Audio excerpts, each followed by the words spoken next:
नमस्कार दोस्तों, मैं विकास शाक्या एक बार फिर से आप सबका स्वागत करता हूँ अपने चैनल पर और कली हनुवाड़ी के इस अंक में हम एक बहुत ही इम्पोर्टेंट कॉन्सेप्ट को डिस्कस करने जा रहे हैं। ये कॉन्सेप्ट चेतना से, प्रमुख चेतना से, जो इस संसार की प्रमुख चेतना है जिसे आज का विज्ञान गॉड पार्टिकल कहता है, उससे जुड़ा हुआ है। आपने सुना होगा कि हमारे यहाँ 3 देव हैं। आपको पता होगा कि हमारे यहाँ 3 देव हैं, त्रिदेव जिनको कहा जाता है। ब्रह्मा है, विष्णु है, महेश है। ये तीनों हैं क्या एक्चुअली में? ये तीनों क्या करते हैं? क्यों इनका एग्ज़िस्टेंस है?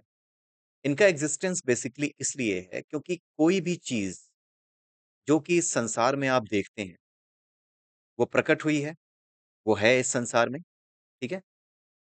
होना है अगर उस संसार में उस चीज़ का, तो एक दिन उसका समाप्त होना भी है। इस संसार में कोई ऐसी चीज़ नहीं है जो आज है और आने वाले समय में समाप्त नहीं होगी कभी न कभी, ठीक है? तो आने वाले समय में जब वो समाप्त होगी, तो समाप्त होने और पैदा होने के बीच में क्या कोई भी गैप नहीं होता? होता है, गैप होता है। पैदा होने और समाप्त होने के बीच में जो गैप होता है, वही होता है उस एलिमेंट का sustainable gap, sustenance gap, sustainable नहीं सस्टेनेंस गैप, जहाँ पे वो सस्टेन करता है, एक्जिस्ट करता है। वो जो एक्जिस्टेंस है, उस एक्जिस्टेंस को जो पावर क्या करती है, उस एक्जिस्टेंस को जो पावर सस्टेन करती है, उसी सस्टेनेंस पावर को विष्णु कहा जाता है, उस एलिमेंट को विष्णु कहा जाता है।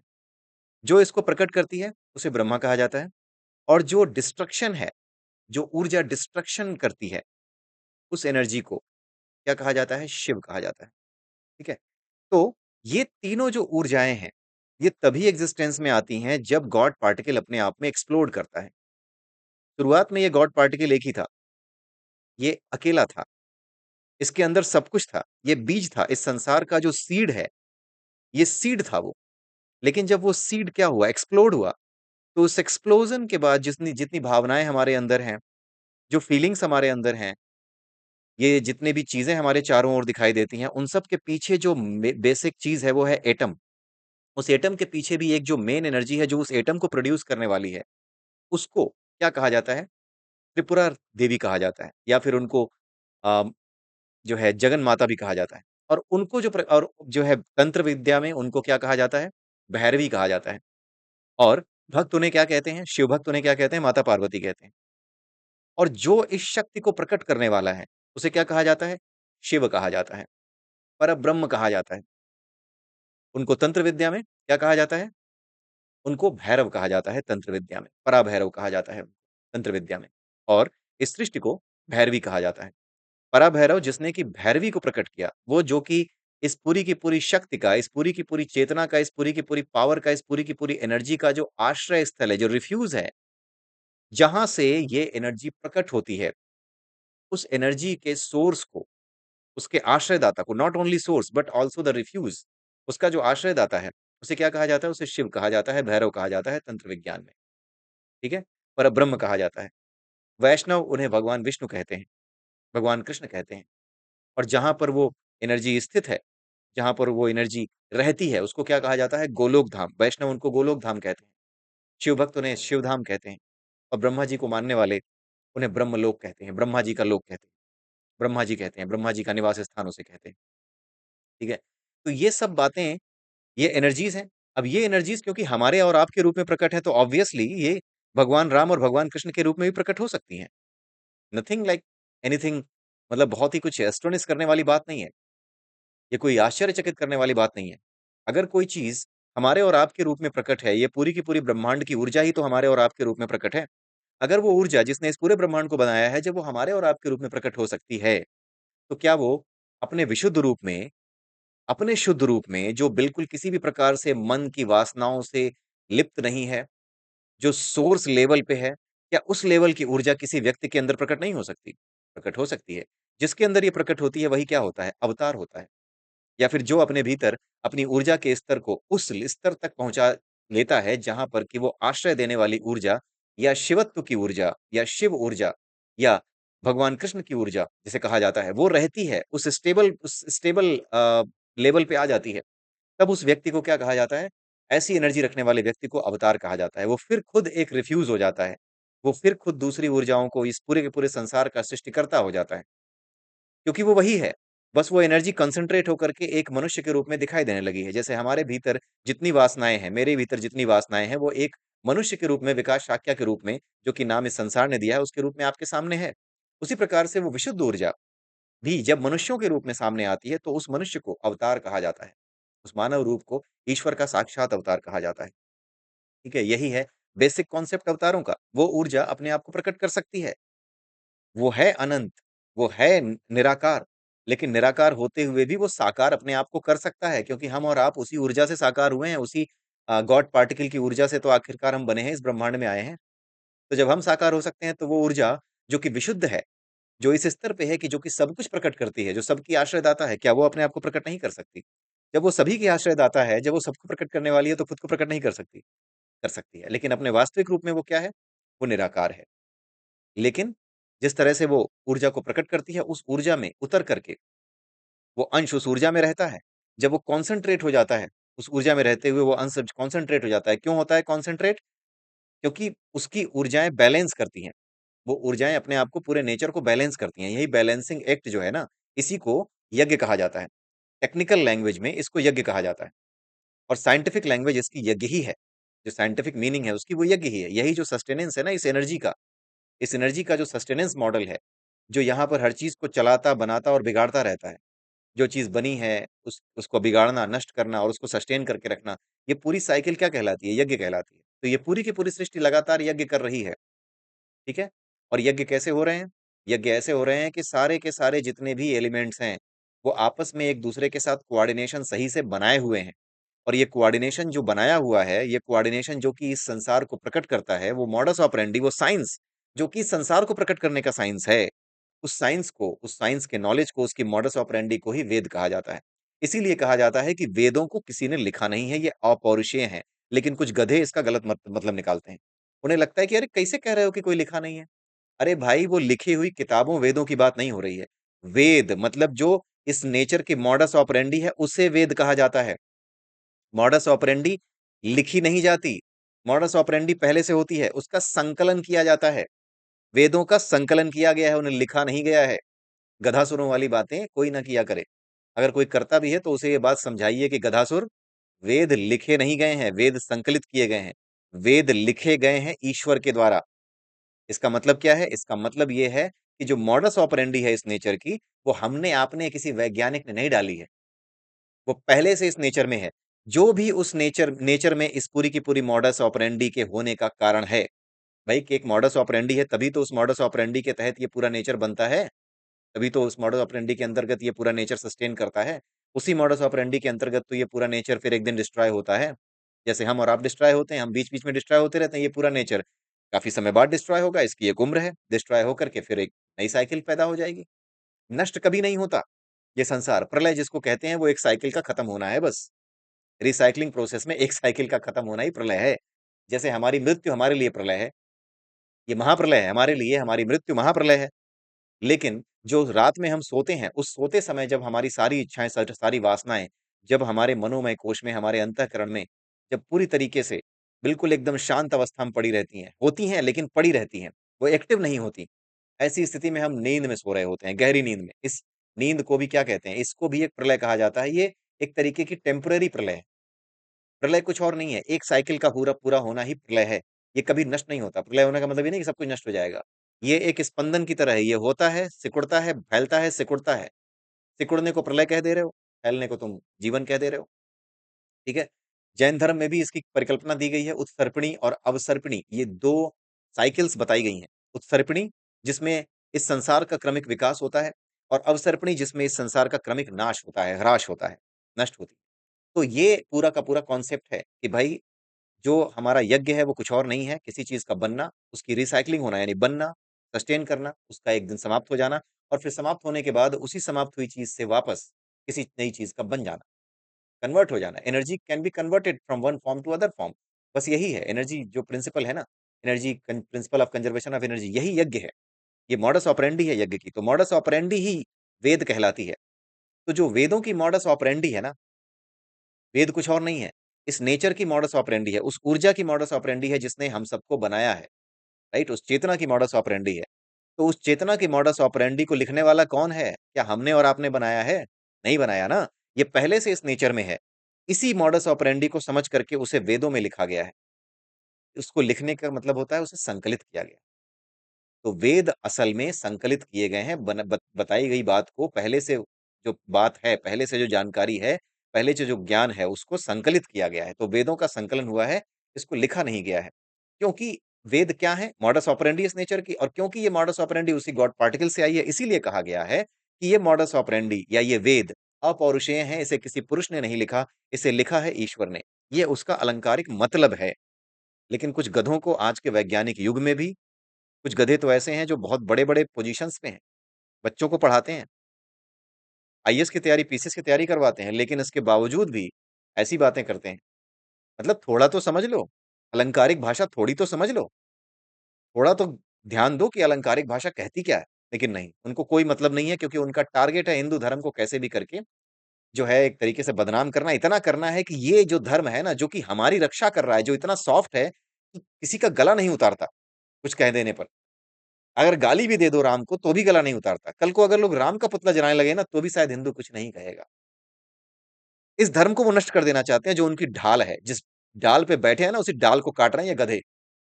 अब इन गधों का क्या होगा, ये तो मैं नहीं जानता, लेकिन जो भी होगा, अच्छा तो नहीं होगा इन गधों के साथ। क्योंकि जिस किसी ने भी किसी को शरीफ समझ करके, उसकी शराफ़त का फ़ायदा उठा करके कुछ भी गलत करने की कोशिश की है, इतिहास गवाह रहा है कि ऐसे लोगों के साथ बहुत बुरा हुआ है।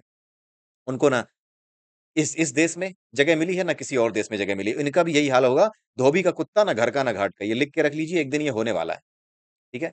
तो इन गधों के बारे में बात करना बंद करके अब हम चलते हैं आगे, आज की जो कली हनुवाड़ी की बातचीत है, उसको आगे बढ़ाते हैं। यहाँ पर आज का जो टाइटल है, इंग्लिश से हिंदी में इसको ट्रांसलेट नहीं कर पा रहा हूँ, क्योंकि कारण ये है कि ये इमेज है। अगर मैं इसको ट्रांसलेट कर पाता, तो पहले मुझे इसको कॉपी करना पड़ता, फिर इसको मुझे जो है उसमें डालना पड़ता। जो ट्रांसलेटर होता है वहाँ डालता, उसके बाद मैं ट्रांसलेट करके जो भी आता गूगल ट्रांसलेट से उसको मैं आपको सुनाता, या फिर जेमिनी से, या फिर कोई भी जो एआई मॉडल है उसका यूज़ करता, और तब मैं ये आपको दिखाता। लेकिन यहाँ पर मुझे इसको ट्रांसलेट कर करके आपको बताना पड़ेगा कि क्या ये कहानी है, ठीक है? यहाँ पर ये बताया गया है कि लॉर्ड हनुमान यानी भगवान हनुमान जी ने ये कहानी मातंगों को तब बताई जब वो उनसे मिलने आए थे। 41 साल के बाद वो उनसे मिलने आते हैं। ये पुरानी कहानी हो गई है, ये आपको पता है। ठीक है? यहाँ पर कुछ बातें जो है बताई गई हैं। We are translating those minutes in modern language and bringing it to you. This story is part of conversation between lord Hanuman and Matang. Matang और हनुमान जी के बीच में जो बातचीत हुई थी, उसका ये मुख्य अंश है। ठीक है? तो इसमें ये बताया गया है, lord Shiva once thought, lord Shiva ने एक बार सोचा, भगवान शिव ने एक बार सोचा। क्या सोचा? लेकिन उससे पहले मैं आपको एक बात बताना चाहूँगा। ब्रह्मा, विष्णु और महेश, ये तीनों ऊर्जाएँ कुछ और नहीं हैं। एक ही ऊर्जा के 3 अलग-अलग मुख्य रूप हैं। क्यों मुख्य रूप हैं? क्योंकि ये पूरी की पूरी जो नेचर है ना, वो रिसाइक्लिंग कर रही है, यज्ञ कर रही है। यज्ञ कुछ और नहीं है, रिसाइक्लिंग है।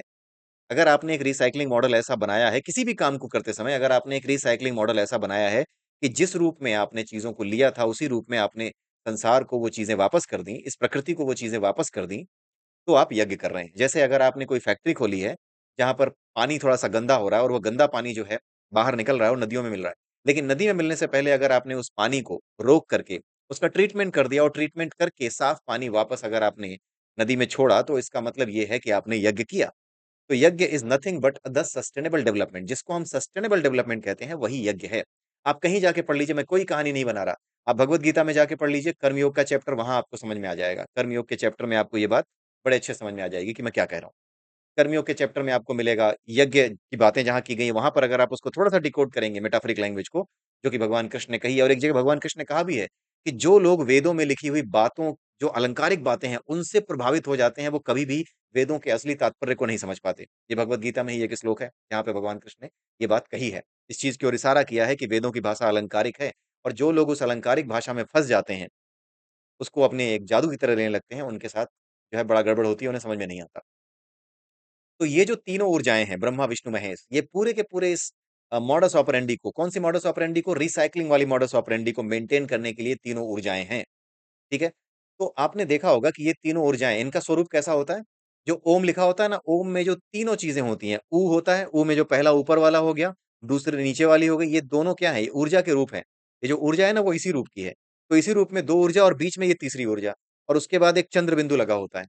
तो चंद्र बिंदु जो होता है, वो क्या है? वो जो बिंदु है ना, वो क्या है? चंद्रबिंदु में से केवल बिंदु देखिए, वो बिंदु क्या है? वो एक एनर्जी को रिप्रेजेंट करता है, एक ऊर्जा को रिप्रेजेंट करता है, यानी मुख्य कण को रिप्रेजेंट करता है जो कि गॉड पार्टिकल है।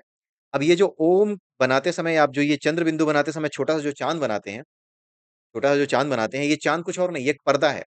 वो ऊर्जा, मुख्य ऊर्जा और ये एक पर्दा और ये तीनों क्या हैं? ये तीनों ऊर्जाएँ हैं, कौन-सी? ब्रह्मा, विष्णु और महेश के नाम से। क्या करती हैं? सस्टेनेंस करती हैं, क्रिएशन करती हैं और डिस्ट्रक्शन करती हैं। यानी रिसाइक्लिंग प्रोसेस को मेंटेन करने के लिए ये तीनों ऊर्जाएँ हैं, लेकिन ये तीनों ऊर्जाएँ आई किससे हैं? ये उसी एक गॉड पार्टिकल से आई हैं। वो एक गॉड पार्टिकल जब फटता है, जब एक्सप्लोड होता है, तो इन 3 ऊर्जाओं को जो कि क्रिएशन, सस्टेनेंस और डिस्ट्रक्शन तीनों कर सकती हैं, उनको ये प्रकट करता है। इन तीनों ऊर्जाओं को, मुख्य ऊर्जाओं को सबसे पहले प्रकट करता है। ठीक है? ये सारी चीज़ें आपको योग विज्ञान में कहीं भी किसी भी शास्त्र में, जहाँ पर भी इनका रिलेवेंस है, वेद हैं, पुराण हैं, कहीं पर भी हैं। ये बातें जो मैं आपको बता रहा हूँ ना ऐज़ इट इज़ कहीं न कहीं किसी पुराण में आपको मिल जाएँगी। नारद पुराण पढ़िए, चाहे आप विष्णु पुराण पढ़िए, चाहे भविष्य पुराण पढ़िए, चाहे वेदों को देखिए, अगर आप मेटाफोरिक लैंग्वेज को समझना सीख गए हैं, उतनी गहराई तक जा चुके हैं, तो आप इस बात को समझ जाएँगे जो यहाँ पे बताई जा रही है। ठीक है? इसीलिए आपने एक वो पढ़ी होगी जो आरती होती है भगवान शिव की, उसमें अंत में आता है ओम जय शिव ओमकारा जो आपने आरती सुनी होगी, उसमें अंत में एक लाइन आती है, ब्रह्मा विष्णु सदाशिव जानत अविवेका प्रणवाक्षर के मध्य ये तीनों एका। यानी ब्रह्मा, विष्णु और महेश ये तीनों के तीनों मैं अपने अविवेक के कारण यानी अविद्या के कारण, मुझे पता नहीं है, मुझे लगता है कि ये तीनों अलग-अलग हैं। इन तीनों को अलग-अलग मैं देख पाता हूँ किस कारण? अविवेक के कारण। ब्रह्मा, विष्णु सदाशिव जानत अविवेका यानी ब्रह्मा, विष्णु और महेश को मैं अपने अविवेक के कारण अलग-अलग समझता हूँ। प्रणवाक्षर के मध्य प्रणव अक्षर का मतलब क्या होता है? ओम अक्षर को ही प्रणवाक्षर कहते हैं। और ओम अक्षर में हमें आप अभी हमने आप देखा कि ये ओम होता है, इसमें चंद्रबिंदु होता है और बीच में एक वो जो चाँद है छोटा-सा, वो व्हील कहते हैं, पर्दा कहते हैं। उसी पर्दा को माया कहते हैं। वो माया का पर्दा है जिसने क्या किया है? उसने हमें ब्रह्मा, विष्णु और महेश के रूप में उसी एक परब्रह्म को दिखाया है। ठीक है? उस एक परब्रह्म को ये ब्रह्मा, विष्णु और महेश इन 3 रूपों में ये दिखाते हैं, ठीक है? लेकिन प्रणवाक्षर के मध्य असल में प्रणवाक्षर के मध्य जो प्रणव अक्षर है, उसके बीच में ये तीनों एका यानी ये तीनों एक ही ऊर्जा से प्रकट हुए हैं। ये लाइन आपने सुनी होगी। किसमें? आपकी शिव जी की आरती में। तो प्रणवाक्षर के मध्य ये तीनों एका अब आपको इसका मतलब समझ में आया होगा। ठीक है? ये आपने समझ लिया होगा कि क्या है इसका असली अर्थ। ठीक है? तो यहाँ पर जो चीज़ें बताई जा रही हैं, इतना समझने के बाद इतनी भूमिका मैंने क्यों बनाई? क्योंकि इसमें जो कहानी लिखी है ना, इसको आप केवल एक कहानी की तरह ना लें, इसको समझें कि आखिर में ये ऊर्जाओं का, इन चेतनाओं का, परम चेतनाओं का स्वरूप क्या है और ये चेतनाएँ अपने आप को अलग-अलग रूपों में प्रकट कर सकती हैं। हम और आप जब प्रकट हैं, तो ये चेतनाएँ भी अपने आप को प्रकट कर सकती हैं क्योंकि ये चेतना हमारा कारण है, हमारे प्रकट होने का कारण है। तो ये अपने लिए कारण क्यों नहीं बना सकती? बिल्कुल बना सकती। तो एक बार भगवान शिव ने सोचा कि अगर मैं सब कुछ नष्ट कर सकता हूँ, तो क्या मैं ब्रह्मा और विष्णु को भी नष्ट कर सकता हूँ? Is my power effective on them too? क्या मेरी शक्ति उन पर भी काम करेगी? तो आगे आता है when this thought came in Shiva's mind जब ये भगवान शिव के दिमाग में आती है ये बात, वो ब्रह्मा जी से और विष्णु जी से नहीं पूछते हैं। बट विष्णु जी समझ जाते हैं कि वो अपने मन में क्या सोच रहे थे। दे स्टार्टेड स्माइलिंग वो हँसना शुरू कर देते हैं, स्माइल करना शुरू कर नॉट हँसना, स्माइल करना यानी मुस्कुराना शुरू कर देते हैं। Lord Brahma said Lord Brahma कहते हैं, "Mahadev why do not you try your power on me?" क्यों आप अपनी शक्ति मेरे ऊपर इस्तेमाल क्यों नहीं करते? यानी ब्रह्मा जी ने महादेव से कहा कि आप अपनी शक्ति मुझ पर इस्तेमाल कीजिए। I am also curious to know whether your powers are effective me और नॉट। मैं भी जानना चाहता हूँ कि आपकी पावर्स, आपकी जो शक्तियाँ हैं, वो मुझ पर काम करती हैं या नहीं? When Lord Vishnu also insisted जब लॉर्ड विष्णु ने भी जोर दिया तो शिवा हेजिटेटिंगली उन्होंने हिचकिचाते हुए ट्राई की अपनी पावर किसके ऊपर ब्रह्मा जी के ऊपर he burnt him down to ashes उन्होंने ब्रह्मा जी को जला करके भस्म कर दिया as soon as he unleashed his power जैसे ही उन्होंने अपनी पावर दिखाई lord Brahma disappeared lord Brahma जो है समाप्त हो गए डिसअपियर नहीं गायब हो गए and only a pile of ashes remained और केवल राख रह गई ब्रह्मा जी की राख रह गई लॉर्ड शिवा गॉट वरीड उन्हें चिंता हुई, भगवान शिव को चिंता हुई। What did I do? मैंने ये क्या किया? Now what will happen to the universe? अब इस पूरे के पूरे ब्रह्मांड का क्या होगा? इस सृष्टि का क्या होगा? लॉर्ड विष्णु वाज़ स्माइलिंग भगवान विष्णु मुस्कुरा रहे थे। His smile broadened when Shiva nailed down in रोमर्स। उनकी जो स्माइल है, उनकी जो मुस्कुराहट है और भी चौड़ी होती चली गई जब उन्होंने भगवान शिव को अपने घुटनों पर बैठ करके या फिर अपने आप को पश्चाताप करते हुए देखा। When Lord Shiva was about to pick up the ashes in Brahmas, Lord Brahma reappeared from it. जब भगवान शिव ने उस ऐश में से यानी कि जो क्या कहते हैं उसको जो जली राख में से जब उस राख में से कुछ निकालने की उसे उठाने की कोशिश की, तो उसी समय लॉर्ड ब्रह्मा, भगवान ब्रह्मा फिर से प्रकट हो गए। उन्होंने कहा Mahadev I have got I have not gone anywhere, मैं कहीं गया नहीं। I am rot right here, मैं यहीं पर हूँ। देखिए, my destruction resulted in creation of these ashes. मेरे डिस्ट्रक्शन के बाद यानी मेरे अंत होने के बाद ये राख बची है। And wherever there is creation, मतलब मेरे मरने के बाद, मैं पहले ब्रह्मा यानी शरीर के रूप में था और मेरे मरने के बाद राख का निर्माण हुआ है, यानी निर्माण तो हुआ है। और ब्रह्मा का काम क्या है? निर्माण करना ही है। तो जहाँ पर भी किसी प्रकार का नया क्रिएशन है, समझने की कोशिश कीजिएगा ब्रह्मा है क्या? ब्रह्मा नाम की एनर्जी करती क्या है? किसी भी तरह का क्रिएशन, इसीलिए कहा गया है कि प्रणवाक्षर के मध्य तीनों एका।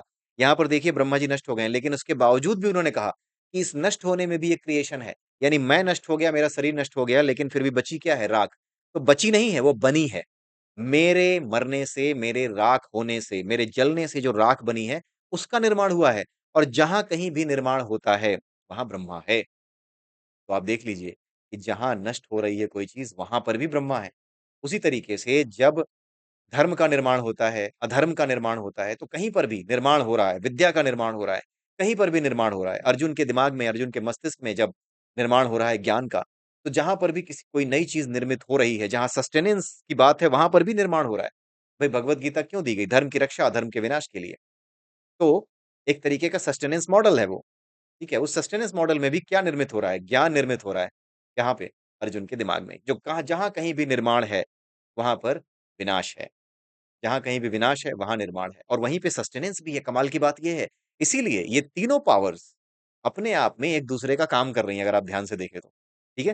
तो यही चीज़, ये मेरे अपने थॉट है, मैं आपको बता दूँ, जो यहाँ पे लिखा है, उसके बाद जो मेरे अपने थॉट हैं, मुझे जो लगा, जो मेरी अपनी अंडरस्टैंडिंग है, वो मैंने आपके सामने रखा है। ये गलत भी हो सकती है, इसलिए कोई कृपया करके ये ना बोले कि आप बहुत बड़े अपने आप को गुरु या बहुत बड़े जो है ज्ञानी समझ रहे हो। जी, मैं कोई ज्ञानी नहीं हूँ। इस तरह की बकवास मेरी जो है यहाँ पर जाने बिना, मुझे जाने बिना कृपया करके ये कमेंट, ये फालतू की बातें यहाँ मेरे चैनल पे ना किया करें। बार-बार हर वीडियो में मैं ये बात दोहराता हूँ कि मैं कोई ज्ञानी नहीं हूँ, मैं अपनी अंडरस्टैंडिंग भी बताता जाता हूँ कि मुझे ये समझ में आया। लेकिन इसके बावजूद भी कुछ गधे आते हैं, वो गधे आकर के ये फालतू बातें लिखते हैं, अपने आप को बहुत बड़े ज्ञानी समझते हो। अरे मूर्खों, पहले पूरा वीडियो देख लिया करो और जो चीज़ नहीं कही गई है, उसके बारे में यहाँ पे फालतू की बातें मत लिखा करो, ठीक है?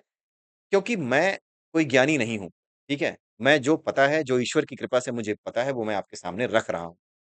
जो मुझे समझ आता है वो ब रख रहा हूँ। हो सकता है वो गलत हो, ठीक है? इसलिए बेकार की बातें यहाँ आकर के ना करें, क्योंकि जैसी भाषा में आप बात करेंगे, वैसी भाषा में आपसे बात करने में मैं सक्षम हूँ। और यही भी मैंने भगवान कृष्ण से ही सीखा है, भगवान से ही सीखा है। "सठे साठ्यम समाचरे" दुष्ट के साथ दुष्टता का ही व्यवहार करना चाहिए। ये भी संस्कृत में हमारी नीति श्लोकों में ही आता है, ठीक है? दुर्योधन का मामा छलिया था, तो भगवान कृष्ण उनसे बड़े छलिया थे। तो जो दुष्टता करेगा, उसके साथ दुष्टता का ही व्यवहार मैं भी करूँगा। और मुझे आपसे कोई दुश्मनी नहीं है। ये सीधा-सा नियम है कि दुष्टों के साथ दुष्टता का व्यवहार करना पड़ता है, क्यों? क्योंकि सस्टेन रखना है, सस्टेनेंस बनाए रखना है। ऐसा नहीं होना चाहिए कि जो अच्छे लोग हैं, उन्हें बुराई हमेशा कुचलती रहे। अच्छाई को भी ऐसा काम करना होगा कि वो बिना किसी चीज़ से अटैच हुए बिना, जो बुराई है उसका दमन करे। जो फालतू की बातें हैं, उनको पीछे ढकेले। तो वही काम मैं करता हूँ, ठीक है?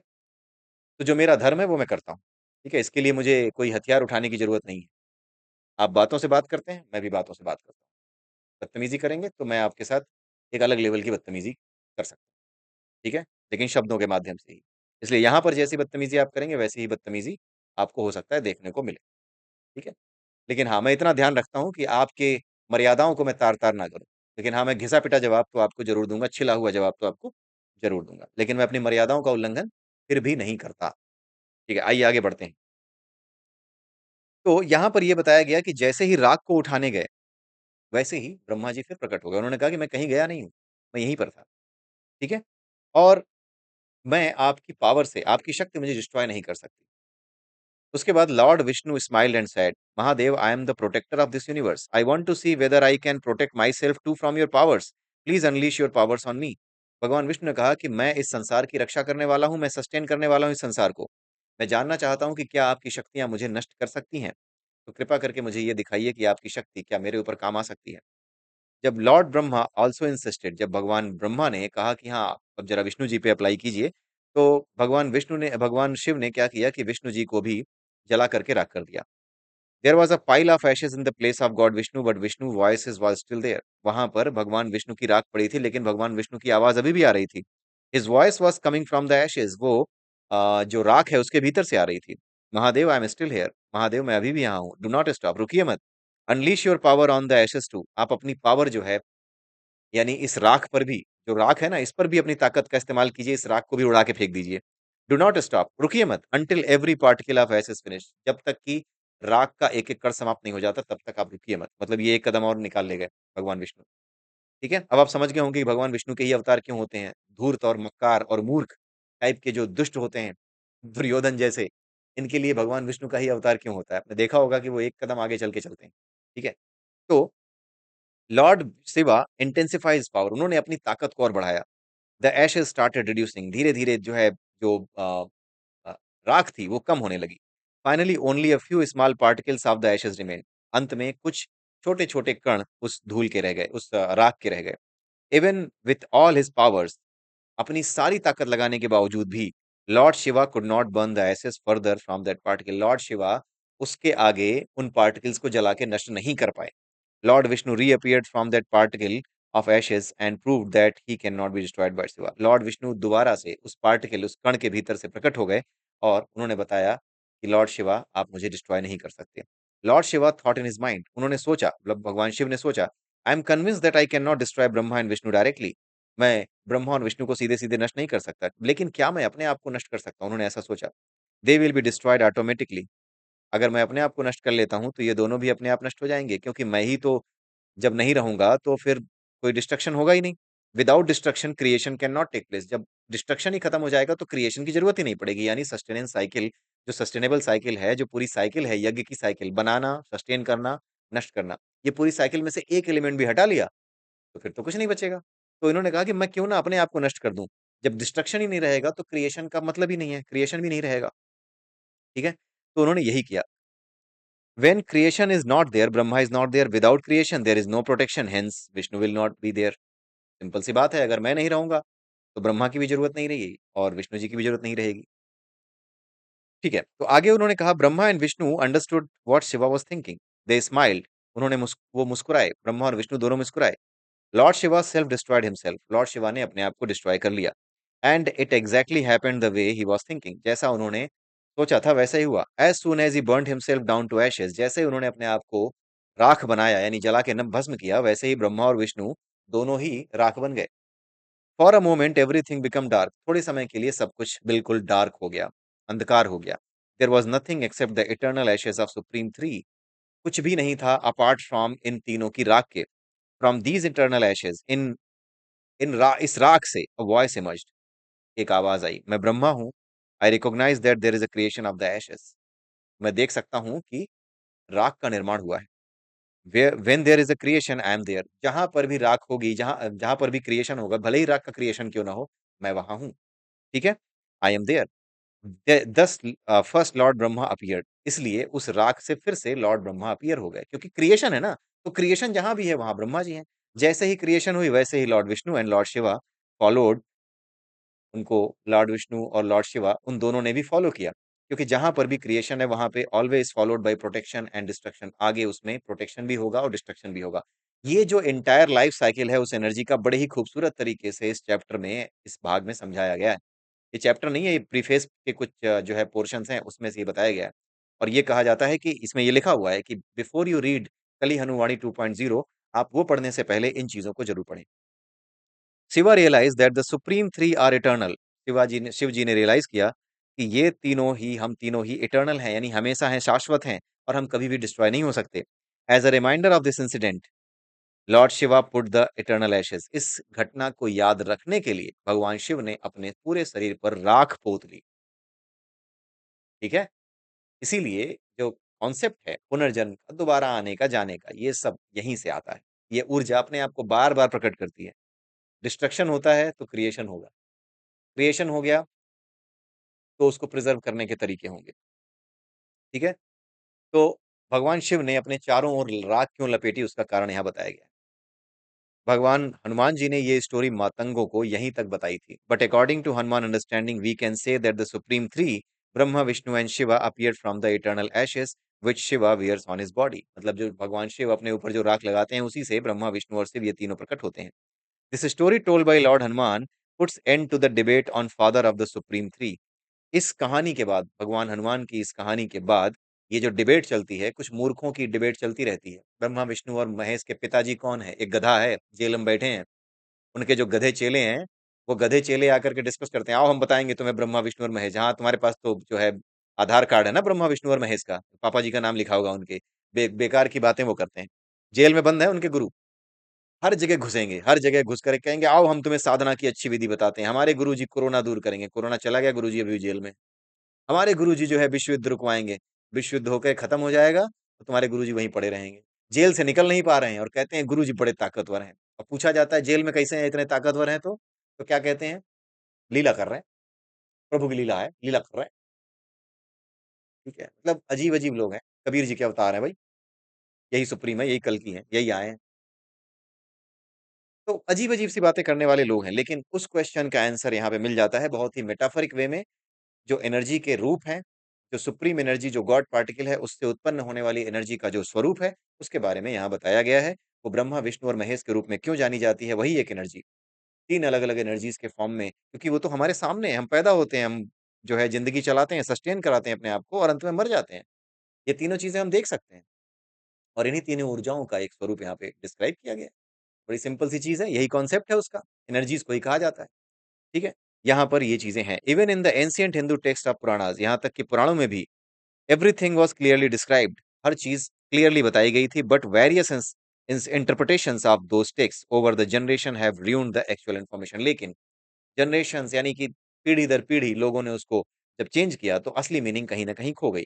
But the above story is freshly told by lord Hanuman recently to Matanga, लेकिन ये कहानी हनुमान जी के द्वारा मातंगों को बताई गई थी and it should put end to all the debates now, और ये हर एक डिबेट को, हर एक चर्चा को एक अंत पे लाके रोकती है।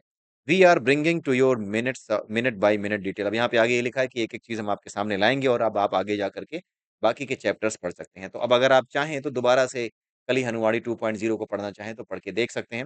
हालाँकि 1-2 चीज़ें और हैं इसमें जो कि मुझे बता देनी चाहिए, वो मैं आपको बता दूँगा आने वाले वीडियोज़ में। तो 1 या 2 वीडियोज़ और बनेंगे कली हनुमाड़ी के और उसके बाद पूरा का पूरा जो है मैं कली हनुमाड़ी 2.0 पे पूर्ण विराम लगा दूँगा हमारे इस चैनल पे। तो इसी के साथ मैं आप सबसे आज्ञा लेता हूँ, अगली वीडियो में फिर मिलेंगे, तब तक के लिए जय सिया राम, जय श्री कृष्णा, जय श्री राधे, ओम नमः शिवाय।